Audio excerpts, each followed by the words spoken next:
জয় মা গঙ্গা। গঙ্গার তীরে সময় কাটানো মানেই হলো যান্ত্রিক জীবনের ক্লান্তি দূর করে এক অদ্ভুত মানসিক শান্তি খুঁজে পাওয়া। কলকাতা এবং তার পার্শ্ববর্তী অঞ্চলে গঙ্গার হুগলি নদীর পাড় ধরে রয়েছে অসংখ্য ঐতিহাসিক ঘাট, মন্দির এবং মনোরম স্থান, যা ভ্রমণ পিপাসুদের জন্য দারুণ আকর্ষণ। আমি আজ গঙ্গার তীরে গিয়েছিলাম। আমার সঙ্গে ছিলেন অলোক রায় দাদা, মনির দাদা এবং জুয়েল দাদা। আমরা গঙ্গা মায়ের বক্ষে ছিলাম। আজ গঙ্গা মায়ের পবিত্র জল পান করলাম এবং গঙ্গা মাকে প্রণাম জানালাম।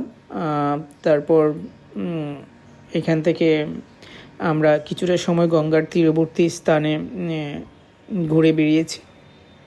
গঙ্গার তীরে ঘুরে বেড়ানোর কিছু সেরা জায়গা রয়েছে, যেমন প্রিন্সেপ ঘাট, বাবুঘাট, দক্ষিণেশ্বর ও বেলুর মঠ, গড়চমুখ, কুমোরটুলি। আমরা আজ গিয়েছিলাম বাবুঘাটে।